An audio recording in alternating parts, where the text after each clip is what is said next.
ஒன்று ராஜாக்கள் அதிகாரம் 17. கீலேயாத்தின் குடிகளிலே திஷ்பியனாகிய எலியா ஆகாபை நோக்கி, என் வாக்கின்படியே அன்றி இந்த வருஷங்களிலே பனியும் மழையும் பெய்யாதிருக்கும் என்று இஸ்ரவேலின் தேவனாகிய கர்த்தருக்கு முன்பாக நிற்கிற நான் அவருடைய ஜீவனைக் கொண்டு சொல்லுகிறேன் என்றான். பின்பு கர்த்தருடைய வார்த்தை அவனுக்கு உண்டாயிற்று. அவர், நீ இவ்விடத்தை விட்டு கீழ் திசையை நோக்கிப் போய் யோர்தானுக்கு நேராயிருக்கிற கேரீத் ஆற்றண்டையில் ஒளித்து கொண்டிரு. அந்த ஆற்றின் தண்ணீரை குடிப்பாய். அங்கே உன்னை போஷிக்க காகங்களுக்கு கட்டளையிடுவேன் என்றார். அவன் போய் கர்த்தருடைய வார்த்தையின்படியே யோர்தானுக்கு நேராயிருக்கிற கேரீத் ஆற்றண்டையிலே தங்கியிருந்தான். காகங்கள் அவனுக்கு விடியற்காலத்தில் அப்பமும் இறைச்சியும் சாயங்காலத்தில் அப்பமும் இறைச்சியும் கொண்டு வந்தது. தாகத்திற்கு அந்த ஆற்றின் தண்ணீரை குடித்தான். தேசத்தில் மழை பெய்யாதபடியினால் சில நாளுக்கு பின்பு அந்த ஆறு வற்றி போயிற்று. அப்பொழுது கர்த்தருடைய வார்த்தை அவனுக்கு உண்டாயிற்று. அவர், நீ எழுந்து சீதோனுக்கு அடுத்த சாரிபாத் ஊருக்கு போய் அங்கே தங்கியிரு. உன்னை பராமரிக்கும்படி அங்கே இருக்கிற ஒரு விதவைக்கு கட்டளையிட்டேன் என்றான்.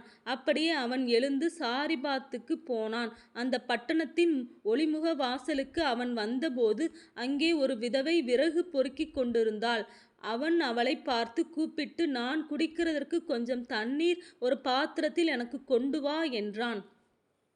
கொண்டு வர அவள் போகிற போது அவன் அவளை நோக்கி கூப்பிட்டு, கொஞ்சம் அப்பமும் உன் கையிலே எனக்கு கொண்டு வா என்றான். அதற்கு அவள், பானையில் ஒரு பிடி மாவும் கலயத்தில் கொஞ்சம் எண்ணெயுமே அல்லாமல் என்னிடத்தில் ஒரு அடையும் இல்லை என்று உம்முடைய தேவனாகிய கர்த்தருடைய ஜீவனை கொண்டு சொல்லுகிறேன். இதோ நானும் என் குமாரனும் சாப்பிட்டு செத்து போக அதை எனக்கும் அவனுக்கும் ஆயத்தப்படுத்துகிறதற்கு 2 விறகு பொறுக்குகிறேன் என்றாள். அப்பொழுது எலியா அவளை பார்த்து, பயப்படாதே, நீ போய் உன் வார்த்தையின்படி ஆயத்தப்படுத்து. ஆனாலும் முதல் அதிலே எனக்கு ஒரு சிறிய அடையை பண்ணி என்னிடத்தில் கொண்டு வா. பின்பு உனக்கும் உன் குமாரனுக்கும் பண்ணலாம். கர்த்தர் தேசத்தின் மேல் மழையை கட்டளையிடும் நாள் மட்டும் பானையின் மா செலவழிந்து போவதும் இல்லை, கலசத்தின் எண்ணெய் குறைந்து போவதும் இல்லை என்று இஸ்ரவேலின் தேவனாகிய கர்த்தர் சொல்லுகிறார் என்றான். அவள் போய் எலியாவின் சொற்படி செய்தாள்.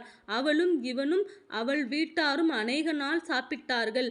கர்த்தர் எலியாவை கொண்டு சொன்ன வார்த்தையின்படியே பானையிலே மா செலவழிந்து போகவும் இல்லை, கலசத்தின் எண்ணெய் குறைந்து போகவும் இல்லை.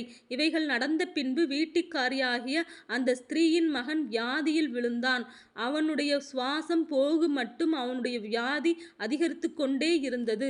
அப்பொழுது அவள் எலியாவை நோக்கி, தேவனுடைய மனுஷனே, எனக்கும் உமக்கும் என்ன? என் அக்கிரமத்தை நினைக்க பண்ணவும் என் குமாரனை சாக பண்ணவுமா என்னிடத்தில் வந்தீர் என்றாள். அதற்கு அவன், உன் குமாரனை என்னிடத்தில் தா என்று சொல்லி அவனை அவள் மடியிலிருந்து எடுத்து தான் தங்கி இருக்கிற மேல் வீட்டிலே அவனை கொண்டு போய் தன் கட்டிலின் மேல் வைத்து, என் தேவனாகிய கர்த்தாவே, நான் தங்கியிருக்க இடங்கொடுத்த இந்த விதவையின் மகனை சாக பண்ணினதினால் அவளுக்கு துக்கத்தை வருவித்தீரோ என்று கர்த்தரை நோக்கி கூப்பிட்டு அந்த பிள்ளையின் மேல் 3 தரம் குப்புற விழுந்து, என் தேவனாகிய கர்த்தாவே, இந்த பிள்ளையின் ஆத்துமா அவனுக்குள் திரும்பி வரப்பண்ணும் என்று கர்த்தரை நோக்கி விண்ணப்பம் பண்ணினான். கர்த்தர் எலியாவின் சத்தத்தை கேட்டார். பிள்ளையினுடைய ஆத்துமா அவனுள் திரும்பி வந்தது. அவன் பிழைத்தான். அப்பொழுது எலியா பிள்ளையை எடுத்து மேல் வீட்டிலிருந்து அவனை கீழ் வீட்டிற்குள் கொண்டு வந்து அவனை அவன் தாயினிடத்தில் கொடுத்து, பார், உன் பிள்ளை உயிரோடிருக்கிறான் என்று சொன்னான். அப்பொழுது அந்த ஸ்திரீ எலியாவை நோக்கி, நீர் தேவனுடைய மனுஷன் என்றும் உம்முடைய வாயிலிருந்து பிறக்கும் கர்த்தரின் வார்த்தை உண்மை என்றும் இதனால் இப்போது அறிந்திருக்கிறேன் என்றாள்.